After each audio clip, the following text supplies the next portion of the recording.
হঠাৎ করে ওমর দেখেন একটা ভাঙ্গাচুরে ঘর, ওই ঘরের ভিতরে মিটমিট করে যেন একটা আলো জ্বলতেছে রে। ওমর মনে মনে ভাবলেন, এই ঘরে এত রাতে আলো জ্বলে কেন? মনে হয় কোনো খারাপ লোকের আড্ডা বসেছে, মন্দ লোকের কোনো আড্ডা বসেছে। ওমর তিনি আগায় যাইতেছেন, কুয়াশার রাত, ভালো করে ঠিক মতো দেখাও যায় না। যাইতে যাইতে দরজার পাশে গেলেন, তিনি আড়াল থেকে তাকায় দেখেন ঘরের ভিতরে চুলায় আগুন জ্বলে। চুলার আগুনটাই ঘরটা আলোকিত, বাতি না, চুলায় আগুন জ্বলতেছে। উপরে একটা পাতিল বসানো, আর একজন মহিলা, ছোট ছোট তিনটা অবুঝ বাচ্চা। এই বাচ্চাগুলি মারে জড়ায় ধরে কান্দে, মারে জড়ায় ধরে কান্দে। আর মহিলা বুঝ দিতেছে, বাবারা একটু ঘুমাও ঘুমাও, এই যে মা রান্না করতেছি, একটু পরেই তোমাদের খানার ব্যবস্থা হয়ে যাবে, একটু ঘুমাও। এইভাবে বাচ্চাগুলিকে বুঝ দেওয়ার চেষ্টা করে। চুলার মধ্যে আগুন জ্বলে আর পাতিল বসানো। হযরত ওমর দরজার বাহির থেকে আওয়াজ দিয়া বলেন, ঘরে কে গো? এত রাতে চুলায় আগুন জ্বলে কেন? আর বাচ্চাগুলি কান্না করে কেন? মহিলা আওয়াজ দিয়া কয়, মুসাফির, তুমি আমাকে আর বাড়তি কোনো কথা জিগায়া কষ্ট দিও না। মনে হয় তুমি কোথাও যাওয়ার যাত্রী, মাঝখানে তুমি এই আওয়াজ দিয়েছ। তুমি তো একজন মুসাফির, আমাকে অযথা প্রশ্ন করে তুমি কষ্ট দিও না গো, তুমি তোমার পথে চলে যাও। আর যান না, তিনি তো নিজের পরিচয় দেন না। তিনি আওয়াজ দেয়া বলেন, মা গো, আমি আসলে একজন মুসাফির, আমি আসলে একজন মুসাফির। কিন্তু জানার ইচ্ছা হলো, এত রাতে চুলায় আগুন কেন? বাচ্চাগুলি কান্না করে কেন? মহিলা তখন জবাব দেয়, মুসাফির, এতই যখন প্রশ্ন করো তাহলে জানো, এই বাচ্চাগুলি হলো আমার স্বামীর রেখে যাওয়া আমানত। আমার স্বামী জিহাদের ময়দানে যায় শহীদ হয়ে গেছেন। আমার স্বামীর তিনটা অবুঝ বাচ্চা আমার কাছে আমানত। আমার স্বামী শহীদ হওয়ার পর আমি মহিলা মানুষ কেমন করে সংসার চালাবো? এই বাচ্চাগুলি তারা অবুঝ শিশু, তারাও কর্ম করার কোনো বয়স এখনো হয় নাই। আমার বাচ্চাগুলি আজ 3 দিন হয়ে যায় গ, আমার 3 দিনের ভিতরে আমার চুলায় আগুন জ্বলে না। বাচ্চাগুলি 1 দিন 2 দিন নয়, 3 দিন যাবত উপবাস। আজকে আমার একটা বাচ্চা অজ্ঞান হয়ে গেছে। আমি বাচ্চাগুলির সন্ধ্যার টাইম থেকে লইয়া আগুন জ্বালায় জ্বালায় বুঝ দিতেছি, কিন্তু চুলার মধ্যে যে পাতিল, এই পাতিলে কিছু নাই। পাতিলের মধ্যে শুধু পানি। আমি পানি গরম করতেছি, শহীদের 3টা বাচ্চার সাথে আমি মা ধোঁকা দিতেছি। ও মুসাফির, তুমি তোমার পথে চলে যাও, তবে এতটুকু কথা শুনে রাখো, মদিনার বাদশা ওমর কেন আমার খবর নিল না? ওমর কেন আমার বাচ্চাগুলির খবর নিল না? শহীদের একটা ফ্যামিলির খবর কেন ওমর নিল না? এই ব্যাপারে আমি আল্লাহর দরবারে কিয়ামতের ময়দানে মামলা দিব, আর ওমরের গলায় গামছা লাগাইয়া আল্লাহর দরবারে আমি ঘুরাবো। এই কথা শোনা মাত্রই হযরত ওমর ফারুক রাদিয়াল্লাহু তাআলা আনহুর পশম দাঁড়ায় গেল, শরীরে কাঁপুনি উঠে গেল, কাঁপুনি। ওমর চোখ দিয়া পানি ধরে কান্দে আর কয়, মালিক, আমারে তুমি কোন পরীক্ষায় ফেলাইছো? আমি ওমর তো দায়িত্ব নিতে রাজি না। আল্লাহ, আমার বাদশাহী লাগে না, আমার চেয়ারম্যানি মেম্বারই লাগে না গো মালিক।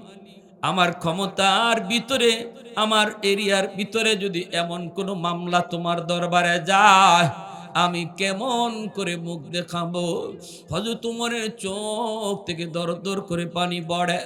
একদম দায়িত্বশীল মানুষ তার দায়িত্ব যদি ঠিকমতো আদায় করতে পারে, জনগণের কোনো অভিযোগ না থাকে, জনগণের জন্য যা কিছু আমানত আসে, এই আমানতের বস্তুগুলি যদি সে জনগণের ঘরে ঘরে পৌঁছায়, জনগণের কাছে সে পৌঁছায় দেয়, রাস্তাঘাটের জন্য যা আসছে যদি রাস্তাঘাটেই লাগায়, দায়িত্বশীল মানুষ ফজরের নামাজ পড়ে সে মসজিদ থেকে বের হয়ে গেছে মানুষের হালত দেখার জন্য। ফজরের নামাজের পর আল্লাহর আরেকজন বান্দা তসবিহ নিয়ে বসে গেছে, কোরআন তেলাওয়াতে বসে গেছে। আল্লাহর নবী রহমতের নবী বলেন, দায়িত্বশীল ওই মেম্বার চেয়ারম্যান সে ফজরের নামাজ পড়া যদি তসবিহ না পড়ে, কোরআন তেলাওয়াত না করে, বরং মসজিদ থেকে বের হয়ে মানুষের হালত জানে, মানুষের ঘরে ঘরে যায় পৌঁছে, এমনি ভাবে রাস্তাঘাটের হালত জানে, মানুষের সুখ দুঃখের খবর নেয়, আর মানুষের পাশে যাইয়া মানুষকে খুশি করে। আল্লাহর নবী রহমতের নবী বলেন, মসজিদে বৈশা তসবিহ জইফা একজন মানুষ যত দিনে আল্লাহর ওলি হয়, ওই মেম্বার চেয়ারম্যান মানুষের খেদমত কইরা এর বহু আগে আল্লাহর ওলি হইয়া যায়।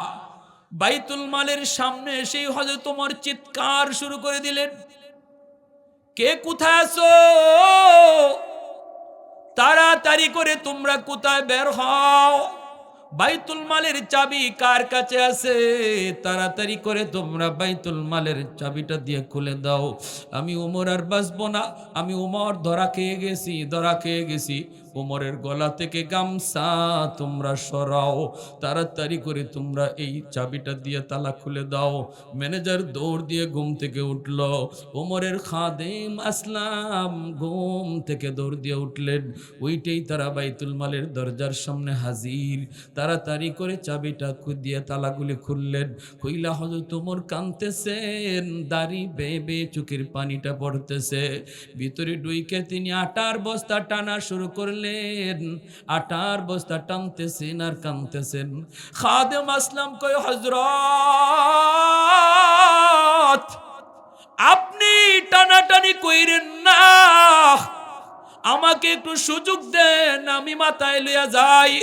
হযরত ওমর কান্দে আর কই, আসলাম তোর মাথায় যদি বস্তা তুইলে দেই, ওমর আল্লাহর দরবারে গামছা ওমরের গলায় লাগবে, বাঁচতে পারবে না।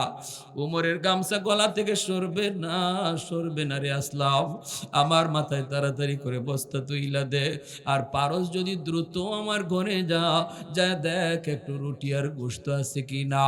আসলাম দৌড় দিয়া ঘরের ভিতরে ডুইকা রুটি আর গোশত নিয়ে দৌড় শুরু করলো।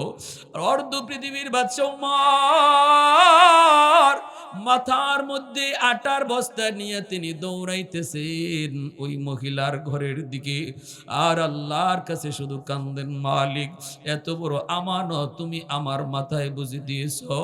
যাইয়া তিনি ওই পাশে দরজার পাশে ডাক দিয়ে বলতেছে, মা গো মা, তুমি দরজাখানা একটু খোলো, আমি মুসাফির এসেছি, কিছু আটা নিয়া কিছু খাবার নিয়া, বাচ্চাগুলির জন্য একটু খাবার নিয়ে এসেছি।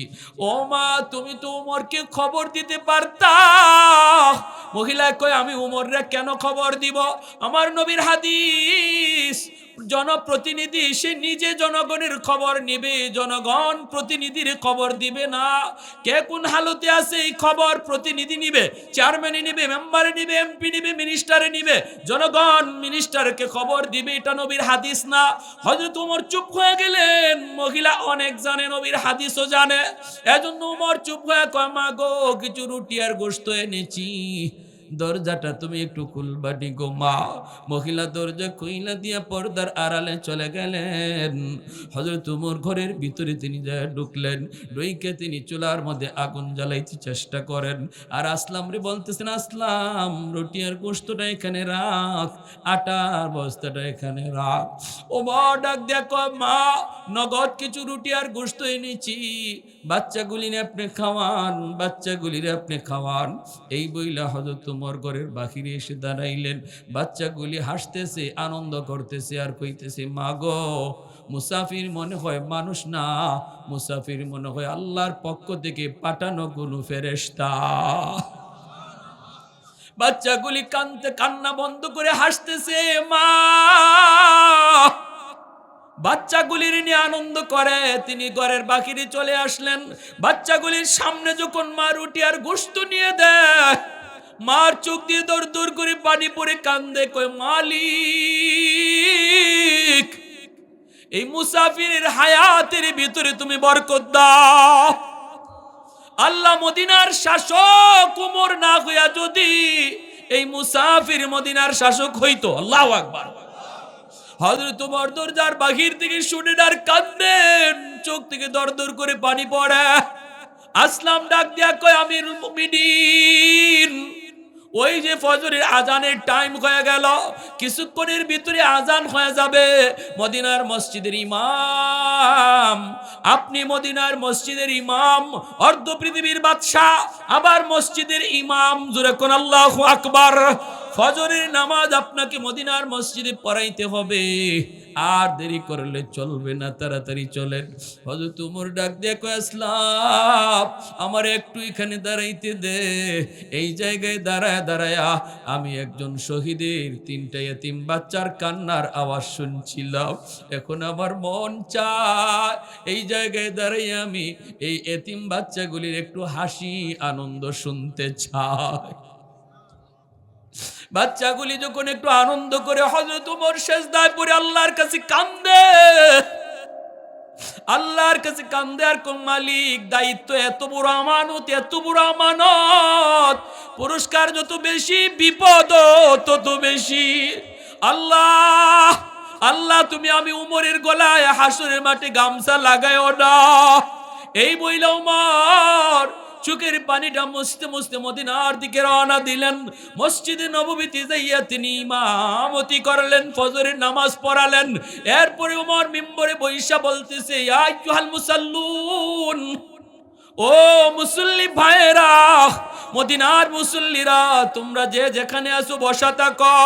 আজ তোমাদের সামনে বহুত বড় একজন অপরাধীর বিচার হবে, বিচার। আজকে তোমাদের সামনে এক অপরাধীর বিচার হবে, বহুত বড় এক বিচার হবে। জায়গায় বসা থাকো, জায়গায় বসা থাকো। মেম্বরে বৈশাখ ঘোষণা দেওয়া মাত্রই মদিনার মানুষ, সাহাবায়ে কেরাম যার যার জায়গার মধ্যে সবাই বসা রইলেন। আর মনে মনে ভাবতেছেন, না জানি রাতের বেলা ওমর কোন জায়গায় কোন অপরাধ জানি দেখছে, কোথায় জানি কোন অপরাধ তিনি দেখছেন। ছদ্মবেশে ওমর বের হন, আজ রাতে কোথায় কোন জায়গায় জানি কোন অন্যায় তিনি দেখছেন। সবাই যার যার জায়গার মধ্যে বসা রইলেন। আর ওমর মিম্বরে বৈশাই কোতোয়ালি থানার পুলিশে কয়, এ দ্রুত তোরা যা, অমুক এলাকা মদিনার পাশে, রাস্তার পাশেই যায় দেখবে একটা ভাঙ্গাচোরা ঘর। এই ঘরের মধ্যে যায় দেখবে একজন মহিলা, সাথে তার 3টা বাচ্চা। এই মহিলা সহ বাচ্চাগুলির অ্যারেস্ট করে আমি ওমরের সামনে হাজির করো। যায় বলবা ওমরের আদালতে তার বিরুদ্ধে মামলা। যদি সে আসতে না চায় তাহলে বলবা আমার ওয়ার্ডার, জোর করে যেন তারে নিয়ে যাওয়া হয়। কোতোয়ালি থানার ওসি পুলিশ সহ সবাই রওনা দিয়া দিল মহিলাকে অ্যারেস্ট করে আনার জন্য। হযরত ওমর বললেন, যদি সে স্বেচ্ছায় আসতে চায় সাবধান, বেয়াদবি করবা না, বেয়াদবি করবা না। বাচ্চাগুলির ধমক দিও না, ধমক দিও না। ওমরের আদালতে আজকে বিচার হবে, বিচার। জোরে কোন সুবহানাল্লাহ। মদিনার মানুষ যার যার জায়গায় বসে বসে কয়, না জানি মহিলা কোন অন্যায় করছে গো, না জানি এই মহিলা কোন অপরাধ করছে, কেমন অপরাধ জানি করছে। যাই এই পুলিশের কয়, মা তাড়াতাড়ি চলো, ওমরের আদালতে তোমার বিরুদ্ধে মামলা। বলা মাত্রই মহিলার কলিজা কেঁপে উঠছে, কলিজা কেঁপে উঠছে।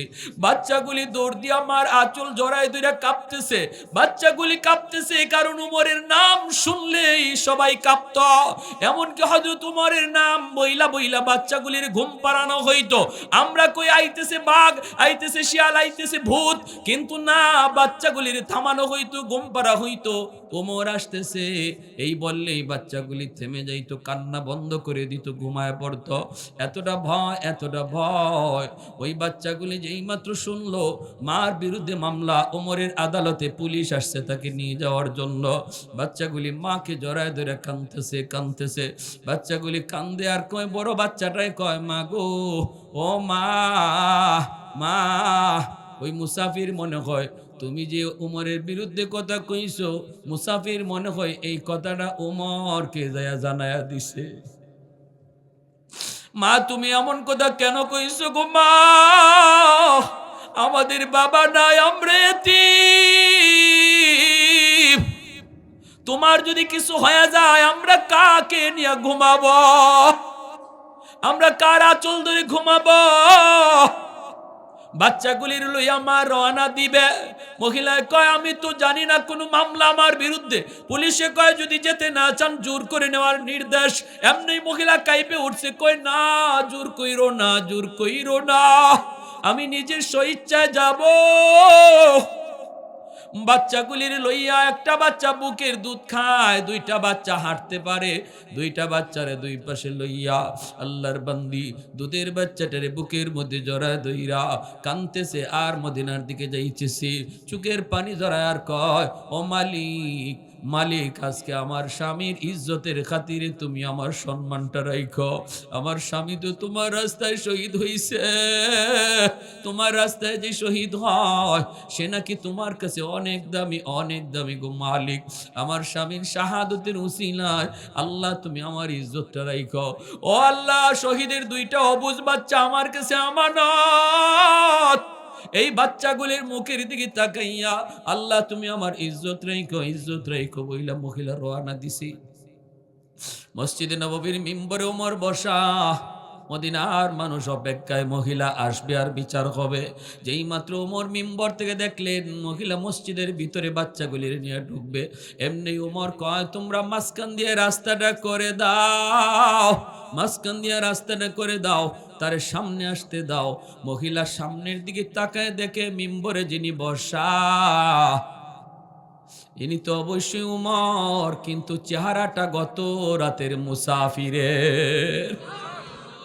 আল্লাহু আকবার। চেহারাটা উমর, চেহারাটা মুসাফিরের চেহারা। মহিলা আরো ভয় পেয়ে গেল, আরো ভয় পেয়ে গেল। হায় রে, আমি কি করলাম? মুসাফির ভেবে উমরকে আমি ধমক দিলাম। আমি বললাম উমরের গলায় আল্লাহর দরবারে গামছা লাগাবো। হায়, না জানি আমার কি বিচার হয়, বিচার হয়। মহিলা সামনের দিকে যাইতেছে, বাচ্চাগুলি কাঁপতেছে। ওমরের কাছাকাছি যাওয়া মাত্রই হযরত ওমর খলিফাতুল মুসলিমিন চোখ থেকে দর দর করে পানি পড়ে। ওমরের চোখের পানি বন্ধ হয় না, দাড়ি ভিজে ভিজে পানি পড়তেছে। গামছাটা হাতে লইয়া ওমর নিজের গলায় গামছাটা লাগাইলেন, গামছাটা পেঁচ দিলেন, পেঁচ দিয়া আর একটা মাথা মহিলার হাতে ধরায় দেয়া বলতেছেন, মা গো, ও মা, আমি হলাম গত রাতের সেই অপরাধী ওমর। মা, তুমি আমাকে আল্লাহর আদালতে গামছা লাগাইও না। এই গামছা দিয়ে তুমি মদিনার অলিগলি আমি উমরকে ঘুরাও। আমি উমর কেন তোমার পরিবারের খবর নিলাম না? এই অপরাধী উমরকে আল্লাহর আদালতে শাস্তি দিও না। আল্লাহর আদালতে শাস্তি আমি উমর সইতে পারবো না। তুমি আমাকে দুনিয়ার আদালতে যা মন চায় বিচার করো, আমি উমর দিয়া দিলাম।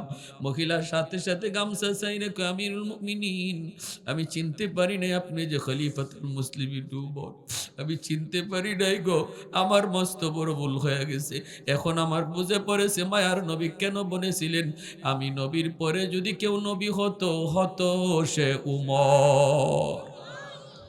আর একটু জোরে কোন সুবহানাল্লাহ।